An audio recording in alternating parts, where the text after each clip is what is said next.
Yo, what's going on guys? HyperX here. Welcome back to another video for Monster Hunter Rise Sunbreak, and today I want to talk some more about some recent gameplay clips. Your boy's been on holiday the past week and I decided to do a little catch up today. Of course, Capcom love to share some stuff on their Twitter accounts, whether that be the English or the Japanese one, and recently they posted quite a few clips of some armor sets and also some of the new mechanics specifically surrounding things like the Marionette Spider. So I thought I would showcase some of these and kind of like put them together, because if you guys are not following them on Twitter, then you might not have seen these. They don't go on their YouTube channel, so it is pretty easy to miss. So if you guys do enjoy this, a like would be super appreciated. Comment down below, let me know what you think of some of these new mechanics. Also let me know which of the new armor sets you are liking the best, and of course don't forget to keep it locked because we are getting ever closer to Sunbreak launch. So as and when more stuff does get released, does get shared, we will of course be bringing you guys the information straight away. So with that being said, let's start by talking about the Marionette Spider, which of course is a very cool looking creature. I actually just like the color scheme of it. It just looks super cool. Of course, this is the new version of the puppet spider we had in Rise, which is the one where you deploy it, and then of course it will then basically put it into a mountable state. But the Marionette Spider is instead one that can be used to yeet or pull monsters towards you. So behavior-wise, it's actually pretty interesting, and I think it works really well with the Wirebug. And in fact, this actually gives us a better sort of a showcase as to just how many different ways you can use it, because in the initial sort of trailer, we see a hunter with their arm attached to it.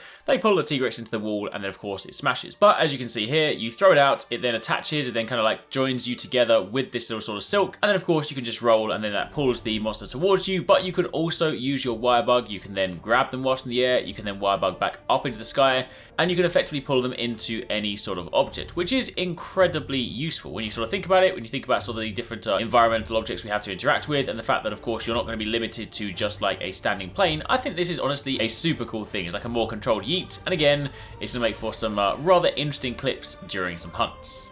Now, following on from there, they then showed off two different Wirebugs. We have the morphed Wirebugs this time around. There's the ruby and the gold versions, and these are designed to initiate wyvern riding more easily and improve the recharge rates, along with other unique benefits. The red one giving you mounted Punisher damage up, and the yellow one giving you wyvern riding drop rate up. It's also super cool because they have this sort of nice added detail whereby if you have picked one of them up and you actually do ride, it changes the color of the webs, so the sort of strings or the wires, should I say. So you can of course see in this situation you have red wires on the back of blood orange Bishaten, and then you can actually see the sort of increased damage numbers on the mounted Punishers.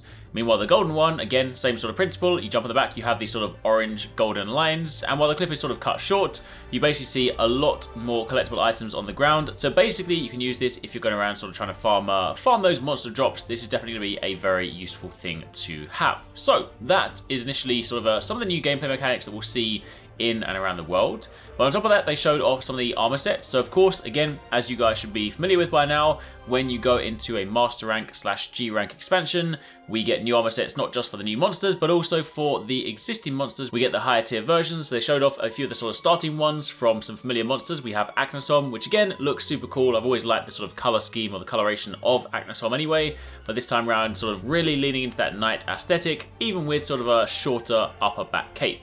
Pteranodon this time around looking a little bit more so like one of those, I don't know, like marshland snipers, a lot more like fur all over the shoulders and whatnot. Honestly, not a big fan of this one, I will say that. I mean, you know, each their own and whatnot. I did kind of like basic high rank, low rank Pteranodon gear, but I'm not really a fan of the Master Rank one, so that's definitely not going to be one that I'm wearing myself, unless of course it carries a particularly good skill.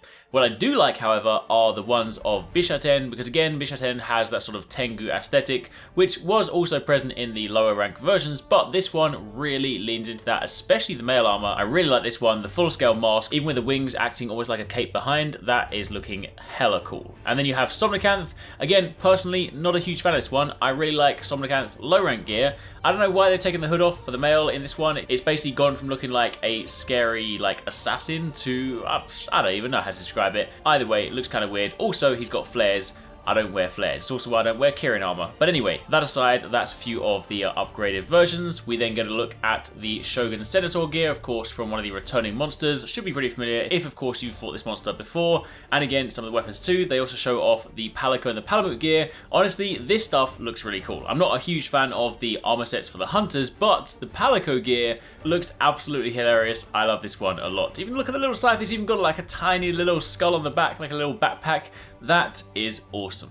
However, we then get a look at the blood orange Bishoten gear, again following the same sort of theme as the basic version, only with the darker colour scheme. I'm really liking the colour scheme for this one. Of course, I do like my reds and blacks and things like that. So this basically takes the sort of cool looking aesthetic of the regular one, but then just dials it up a notch. So yeah, this is 100% going to be one of the ones that I am wearing. Whether or not it actually carries good skills will remain to be seen, but if not, I will just layer it. Either way, I want this. However, we do also get a look at Lunagaron gear, which looks almost like some sort of cyborg shredder, a lot of sort of spikes all over it, this sort of like icy color scheme, looking very, very cool. I do really like that helmet with the sort of visor in it, and even the weapons. I mean, that hammer is looking meaty, so already this is a very, very cool look. Same thing, of course, applies to the Palico and the Palamute. And then they round it out with the Garangon gear as well, which is looking pretty beefy if you want to be one of those sort of like heavily armored tank style characters.